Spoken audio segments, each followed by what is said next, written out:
और आज हम बात करेंगे इंडिया और इजराइल की। भारत इजराइल संबंध आज काफी परिपक्व और मधुर हो गए हैं। दोनों देशों के मध्य द्विपक्षीय संबंध समय के साथ और अधिक स्थिर और मजबूत हो रहे हैं। लेकिन ऐसा तब नहीं था जब इजराइल एक स्वतंत्र राष्ट्र के रूप में जन्म ले रहा था। स्वतंत्रता के बाद विभाजन की विभीषिका देखने और भूगोल के आधार पर भारतीय हिंदू स्वयं को इजराइल की भांति ही इस्लामी मुल्कों से घिरा देखकर स्वयं को यहूदियों से संबंधित अनुभव करते हैं। जबकि सभ्यता की दृष्टि से यूनानी, रोमन आदि के लगभग समाप्त हो जाने के उपरांत यहूदी धर्म तथा हिंदू धर्म ये दो ही ऐसी प्राचीन संस्कृति हैं जो विश्व में शेष बची थी। ये भी एक वजह है कि विभिन्न अवसरों पर ये दोनों एक दूसरे के समर्थन में आगे नजर आ जाते हैं। 3 मूर्ति हाइफा चौक पर विशाल कांस्य की मूर्तियां इजराइल और भारत के बीच मजबूत संबंधों को प्रतीकात्मक रूप से दर्शाती हैं। दोनों देशों के इतिहास पर शोध करके इस रिश्ते की मजबूती का अंदाजा लगाया जा सकता है। भारत के पहले प्रधानमंत्री जवाहरलाल नेहरू ने इजराइल के पूर्व प्रधानमंत्री बेन गुरियन के साथ पत्रों के माध्यम से बातचीत की थी और 1960 के दशक के शुरुआत में उनके साथ दोस्ती विकसित की थी। और अब एक सदी के बाद ये कहना संभव है कि ये देश न केवल एक दूसरे को सैन्य और अर्थव्यवस्था की वृद्धि के लिए सहायता प्रदान करते हैं, बल्कि एक दूसरे के लिए इनमें एक आपसी विश्वास और भरोसा भी जन्म ले चुका है। हालांकि ये देश 4,500 किलोमीटर की दूरी पर स्थित हैं। ये कल्पना कर पाना भी पेचीदा है कि दोनों देश एक व्यापारिक बंधन से जुड़े हुए हैं। कुछ उदाहरणों को उद्धृत करने के लिए ये कहा जा सकता है कि भारत इजराइल से सैन्य उपकरणों के खरीदारी में सबसे आगे है। दोनों देश राष्ट्र को आतंकवाद से निपटने और रक्षा नीतियों पर प्रासंगिक सूचनाओं के आदान प्रदान भी करते हैं। भारत इजराइल के मध्य सहयोग के क्षेत्र की अगर हम बात करें तो हाल के दिनों में भारत और इजराइल कृषि, अंतरिक्ष, अन्वेषण, तेल और गैस ईंधन, जैव सामग्री यानी बायोटेक्नोलॉजी और सूचना सामग्री यानी इंफॉर्मेशन टेक्नोलॉजी के क्षेत्रों से लेकर कई जानकारियों और वैज्ञानिक क्षेत्रों को साझा करने पर सहमत हुए हैं, जिनमें स्वास्थ्य क्षेत्र भी शामिल है। कोविड-19 महामारी प्रसार को रोकने के लिए भारत द्वारा इजराइल को आवश्यक दवाओं की आपूर्ति सुनिश्चित कराई जा रही थी। भारत सरकार ने इजरायली दवा उपयोग के लिए मेडिकल टीम भेजने और कच्चे माल के लिए N95 फेस मास्क और अन्य चिकित्सीय उपकरणों की आपूर्ति सुनिश्चित करने की मंजूरी भी दी थी। रक्षा क्षेत्र की अगर हम बात करें तो मार्च 2020 में भारत ने इजराइल के साथ 880 करोड़ रुपए का एक रक्षा सौदा किया है। इस रक्षा सौदे में भारतीय सशस्त्र बलों के लिए 16,479 लाइट मशीन गन खरीदने का ऑर्डर दिया गया है। भारत ने इजराइल की रक्षा कंपनियों को मेक इन इंडिया में संयुक्त उत्पादन के लिए आमंत्रित किया, क्योंकि भारत में रक्षा उत्पादन के क्षेत्र में इजराइल के लिए निवेश के अच्छे अवसर हैं। इजराइल यदि रक्षा उत्पादन क्षेत्र में निवेश करता है तो इसमें भारत को अरबों डॉलर की बचत होगी, जो इजराइल से हथियारों के आयात पर खर्च होता है। आपको बता दूं कि रूस के बाद इजराइल भारत का दूसरा सबसे बड़ा हथियारों का आपूर्ति करता है। कृषि में भी सहयोग करता है।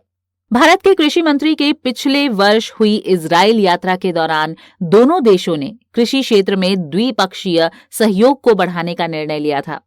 दोनों देशों के बीच कृषि एवं संबंध क्षेत्रों में सहयोग को और अधिक बढ़ाने की प्रतिबद्धता के मद्देनजर बागवानी के क्षेत्र में 2015 से एक कार्यक्रम क्रियान्वित किया जा रहा है। इस कार्यक्रम के तहत विभिन्न फलों एवं सब्जियों की खेती के लिए 21 राज्यों में 27 उत्कृष्टता केंद्र स्थापित किए जा रहे हैं, जिनमें से अधिकांश की स्थापना का काम पूरा हो चुका है। बागवानी, खेती, बागान प्रबंधन, नर्सरी प्रबंधन, सूक्ष्म सिंचाई और सिंचाई के पश्चात प्रबंधन क्षेत्र में इजरायली प्रौद्योगिकी से भारत को काफी लाभ मिला है। इसका हरियाणा और महाराष्ट्र में काफी उपयोग किया जा रहा है। सहयोग के अन्य क्षेत्रों की अगर हम बात करें तो इस वैश्विक महामारी को रोकने के लिए लागू किए गए लॉकडाउन के कारण बड़ी संख्या में दोनों देशों के नागरिक फंस गए थे, जिन्हें निकालने के लिए दोनों देशों की वायुसेना ने एक समझौता किया। इजराइल नवाचार के मामले में अग्रणी है और तकनीक के मामले में वैश्विक ताकत है, जबकि भारत रचनात्मक प्रतिभाओं, विशेषकर वैज्ञानिकों आदि के मामले में काफी धनी है। भारत और इजराइल के बीच साइबर सुरक्षा और सीमा पर निगरानी तंत्र में भी सहयोग की संभावनाएं हैं। भारत बुनियादी ढांचा, विकास और स्मार्ट सिटी परियोजनाओं में भी इजरायली विशेषता की मदद ले सकता है। इजराइल को स्टार्टअप हब के रूप में भी जाना जाता है, जो भारत की नई आईटी कंपनियों को आगे बढ़ाने और बाजार में बने रहने में सहायता प्रदान कर सकता है।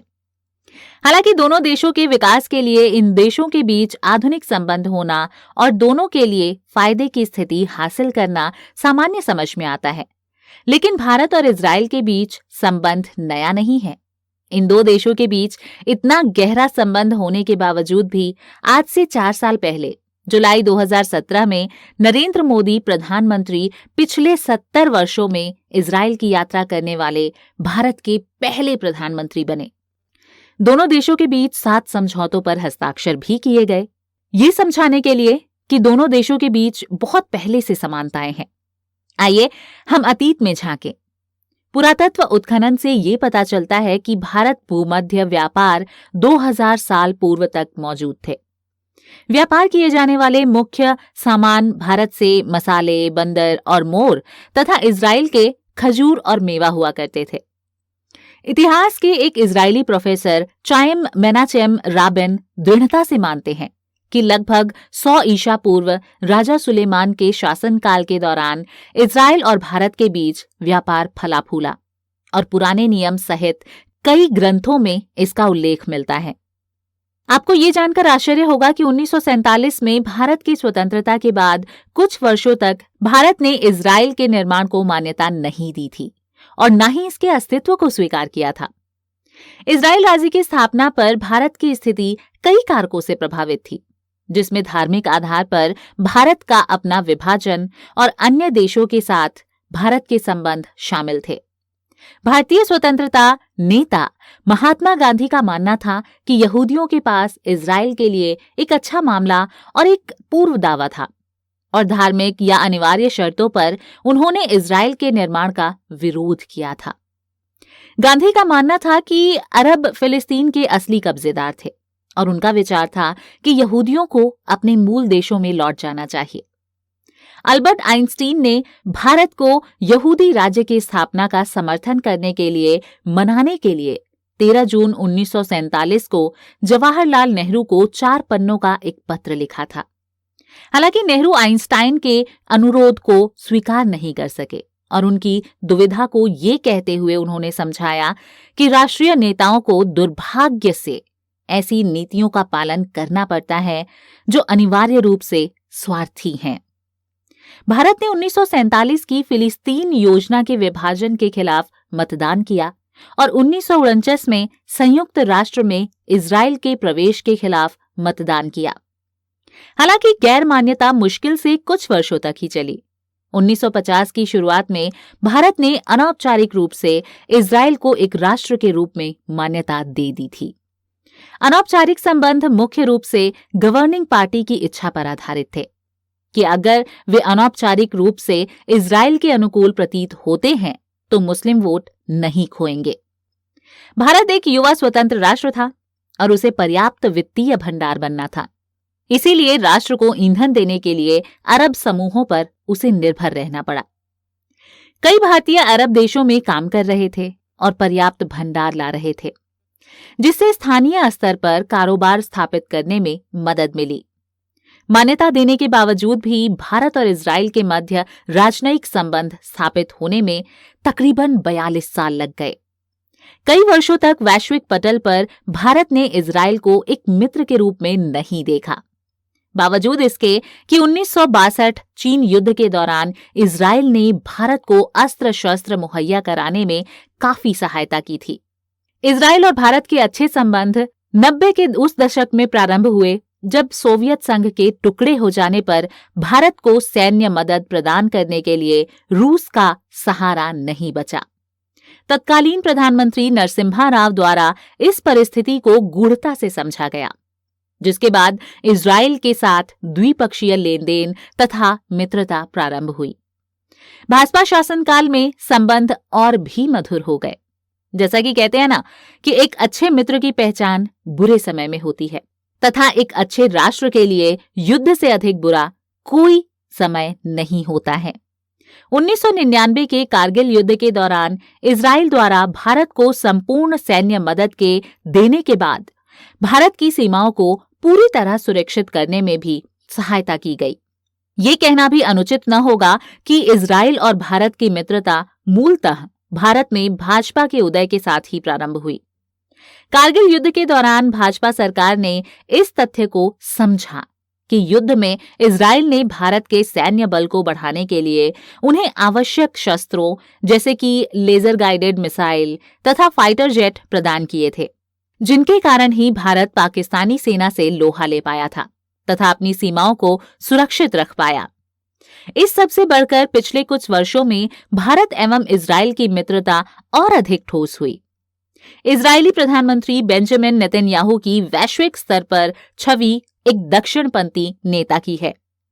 भारत में वर्ष 2014 के बाद नरेंद्र मोदी के नेतृत्व में सत्ता पाने वाली भाजपा सरकार ने इजराइल के साथ द्विपक्षीय संबंधों को और अधिक बढ़ाने पर जोर दिया है, जिसके उपरांत अमेरिका तथा रूस के बाद इजराइल भारत के साथ लगभग $1 बिलियन के सैन्य उपकरणों का निर्यात करने वाला तीसरा सबसे बड़ा देश बनकर उभरा है। साल 2017 में भारत ने इजराइल के साथ $2 बिलियन का सौदा किया, जिसमें भारत ने इजराइल से medium range surface to air missile system खरीदने की स्वीकृति दी है।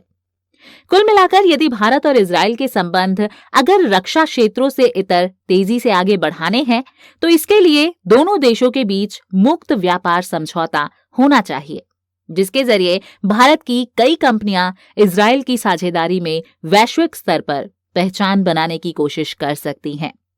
इजराइल ने रिफॉर्म, परफॉर्म एंड ट्रांसफॉर्म की मांग की थी, जिसे भारत ने काफी हद तक पूरा करने का प्रयास किया है।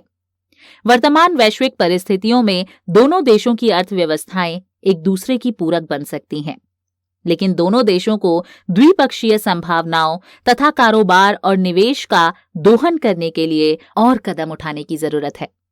तो आज के वीडियो में बस इतना ही, फिर मिलेंगे एक नए टॉपिक के साथ। फिलहाल मुझे दीजिए इजाजत और आज के वीडियो के बारे में आपकी क्या राय है हमें कमेंट सेक्शन में जरूर लिखिएगा।